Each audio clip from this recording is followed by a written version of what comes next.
Welcome to The Author Show, where we feature new authors and books, from fiction to self-help and everything in between.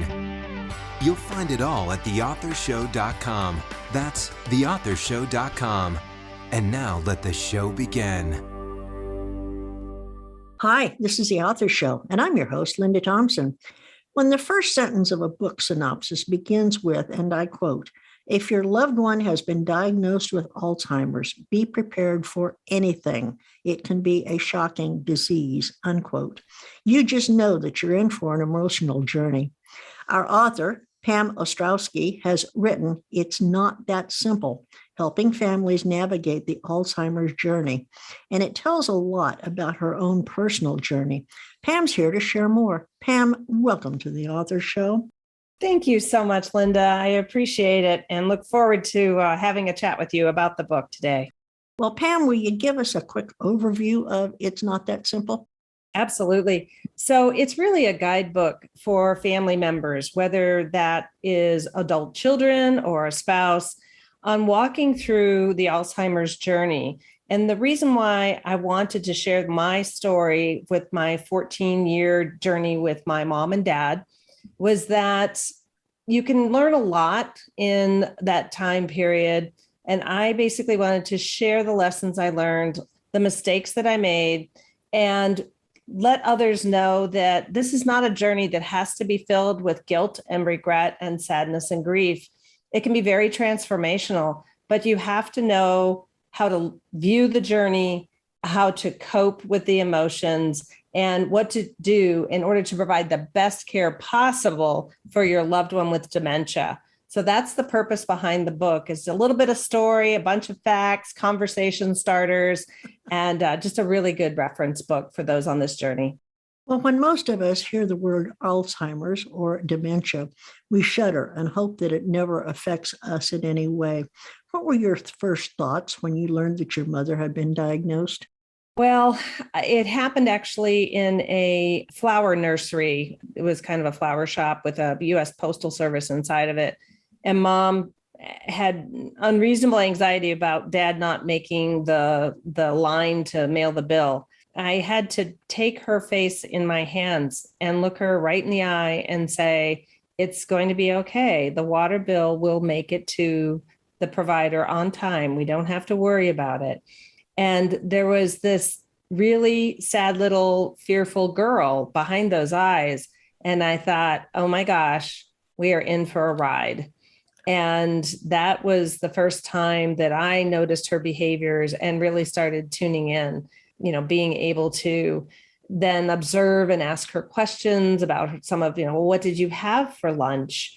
Versus, did you guys go out to eat, which would have been a yes or no question. So that was the first thing that came to mind is I need to get prepared for this.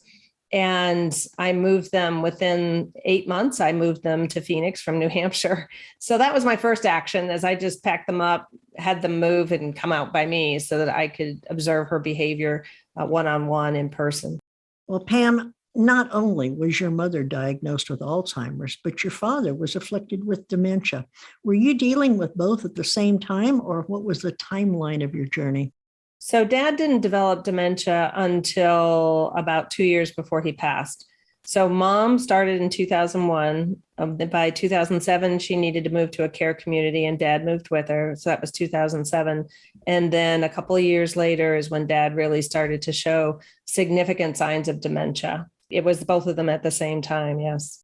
You talked a little bit about recognizing your mother's consternation at getting a letter mailed out on time. Was that the first introduction you'd ever had to Alzheimer's and dementia, or were you familiar with what to look for at that time? No, I had no clue. It just came out of the middle of nowhere. And that was the reason why I started to pay attention to any additional behaviors that seemed unusual. I had known nothing, I'd heard of it, but back in 2001, and even today, it's kind of a word that people don't like to use. Boy, you're not kidding about that. So what is your personal view of how this disease affects those closest to the one with it? And what do you tell family members about caring for not only their loved one, but the importance of caring for themselves? The challenge that family members have, and that I think is so important to realize, is that caring for someone with dementia is not the same as caring for someone with a heart attack or a stroke or cancer.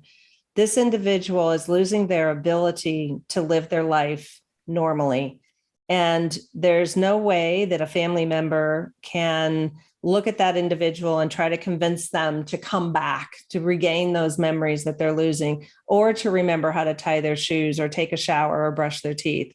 And it's all of those foundational tasks that we learned as children that it is so the reason why it's so painful to watch your parent, particularly, or your spouse, fail at those tasks. So I work with them around the denial that isn't happening, to fear and all of the elements and other emotions that come with this and that create analysis paralysis about what should we do next. Well, Pam, how can a person determine if what we tend to think of as senior moments, or if it is much more like Alzheimer's or dementia? Well, I address that in the book in detail because it's important to understand the differences between the two. And normal senior aging, as we get older, it takes us longer to respond to questions. It's just natural. The brain is shrinking. There are some things like pseudo dementia that are a result of lack of nutrition and hydration and those types of things, which are actually very prominent in seniors. There's no easy answer. It's very individual. The disease and the condition of dementia is very unique to each individual. So you really have to read the book, get the details, and understand how the two types of both dementia and then Alzheimer's disease itself function for individuals. While you were writing your book, were you picturing any particular type of reader, or is this for everybody? I would say me. I wrote it for me, the adult child who is very close to their parents, loves them to death, best friends, really close, because those are the people who are going to notice the differences the soonest. So I did write it for adult children. It is relevant to spouses as well, because there's a lot of detailed information about what to look for from behaviors, conversation starters, and that type of thing. But I wrote it from my perspective as an adult child going through this with their parents. Is It's Not That Simple similar to anything else we may have read on the subject? I would like to say no, it isn't, because there are other books out there about an adult child talking about their experience, but those aren't guidebooks. They're more stories about what they went through. And I created mine as a guidebook because I really, when I was going through this, wanted lessons. I wanted someone to tell me, what am I looking for? What do I do? What's coming? And I couldn't find a book that had that. So that, I think, makes It's Not That Simple very unique. You are an Alzheimer's family consultant. Please tell us a little bit about what you do in this role. I wanted to sit down one-to-one with families and be able to listen to their concerns, their fears, where their questions were. And the people I've talked with have said, oh, I don't even know where to start. And that's why reading the book is helpful, because it helps them form those questions. Alzheimer's Family Consulting is a combination of speaking, trying to get as much education out there as possible for family members, as well as providing one-to-one consulting services and, of course, selling the book. What provided the inspiration for your book title? Well, I was talking to a care community director, and she was walking me through the process of how I would sign up my parents for moving them in. And she just kind of said, well, you do this, and you do this, and you do this, and you do that. And that's it. Then we're all set. And I looked at her and said, it's not that simple. And I found myself saying that in almost weekly. When something would happen, we'd talk to a doctor, we'd talk to an activities director, or, whoever the medical staff might be. And it was always, wow, it's just not that simple. So that became kind of my mantra. I've always found it amazing that care directors and people in charge of other people needing help are so totally unaware of what's really required. Did you find that in almost all cases when you were going through it? I think it's the family members that seem to be the least knowledgeable about how Alzheimer's in particular, but of course, any type of dementia, because there's 70 different kinds, that they seem to be the ones who needed the most help, because you want this individual to get care that you would provide yourself. And the difference is that in the care communities, they have structure and processes to protect everyone and to provide the best stimulation and socialization possible. And that isn't something that we as family members understand at all. I really do think care communities go a long way in learning about dementia and how to work with these individuals to provide them with the best environment possible. In your book, Pam, you stress the need for a care plan. What is that, and why is it so important? Wow, without a plan, you're in trouble. The reason why a plan is so important applies to almost all things in life, is that it allows you to prepare. And in this particular journey, preparing emotionally and financially, personally, it's not as if with dementia that you can quit your job and live with your loved one and care for them throughout the rest of this journey, because you alone can't provide the stimulation and socialization. You're turning into a caregiver and losing your relationship with that individual. So it's a very complicated situation, unlike any other disease. And so it's really important to go through step by step what it is that you need to do, and each trigger point of what creates the next behavior or the next change or evolution in your loved one's care. Well, Pam, I know that humor is great for healing. Did you find that even with your mom and dad, or primarily away from them, did you tend to try to find humor in what you were going through just in order to make it through the next day? I think the interesting thing about humor that I used was particularly with my father, because he was so sad because my mom, they were so in love and they'd been married for over 60 years. And he had a very dry sense of humor. And so I would find ways to make him laugh. And when he would laugh, I would laugh. What they say about laughter being infectious is very true. As far as me being able to laugh outside of being around them, that was very difficult. I won't mislead you. They weigh on your mind 24/7. And so, yes, laughter was important. I would agree, but I don't remember really having a lot of those types of moments. My moments of joy were spending time with my mom and doing something that was fun to do together. You offer some really handy tools on your website. Will you please share a bit about those? So I built the website before I wrote the book. And so on the website, there are facts and figures, if you basically anything you'd want to know, tools so that you can use them as communications tools and tracking tools for care. And when you look for a memory care community, for instance, the blogs are all about, part of our journey and what we learned, and as well as my specific story. And we just made sure that I had everything on there, as well as, of course, the way to order the book. And also, finally, the way to just click a button and reach me. So working with Pam is the button. And if you want a 30-minute consult, you can do that. But it really is a tool that's meant to help families, especially at the earliest stages of this journey. What would you say is the first and foremost message in It's Not That Simple that you want readers to grasp?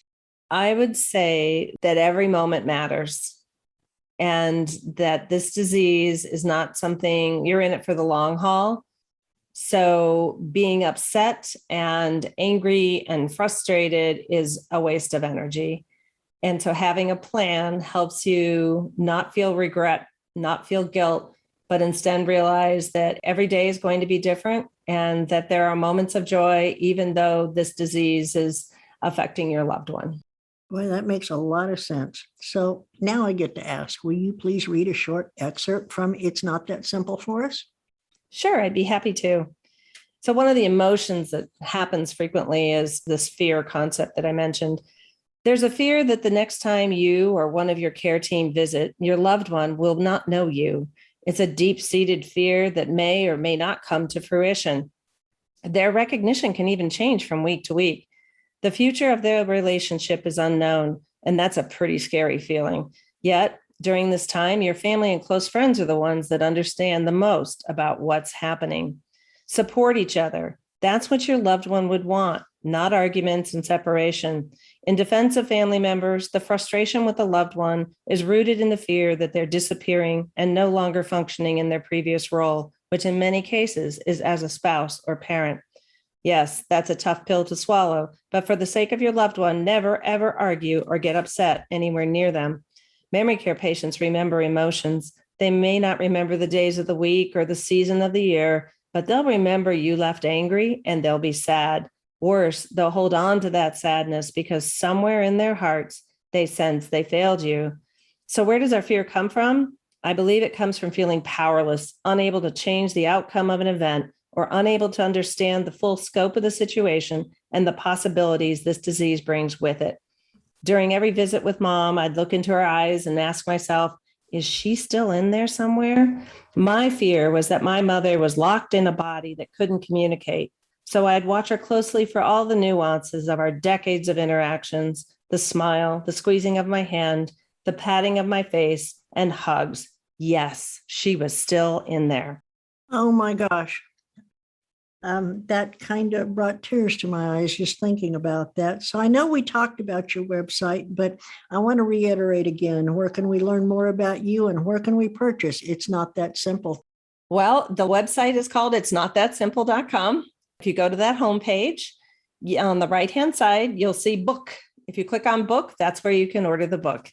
And of course, explore the website for additional tools as well.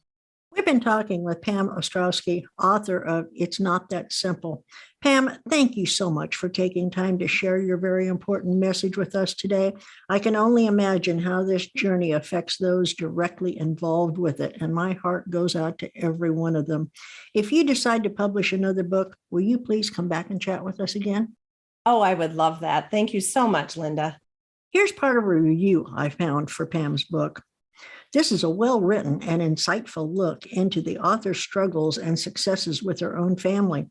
It's easy to read and understand from a layperson's outlook, a must-read for all going through their own struggles of caregiving for a loved one with dementia. So if you or anyone you know is struggling with this dreaded disease and want a good resource, please go to itsnotthatsimple.com and order your copy today. And when you finish, please don't forget to post your review and share this interview with your friends so that they too may become acquainted with their author. And remember, the Author Show may be accessed at any time at theauthorshow.com. Plus, selected interviews can also be found on major platforms such as Amazon Fire TV, the Roku channel, Spotify, Amazon Music, and many more. Whether you're an author who would like to be featured or a reader in search of new books, theauthorshow.com is a really great place to start. Thanks for listening to The Author Show. Find out more about authors and their work at theauthorshow.com. Theauthorshow.com. Tune in next time to another great author on The Author Show.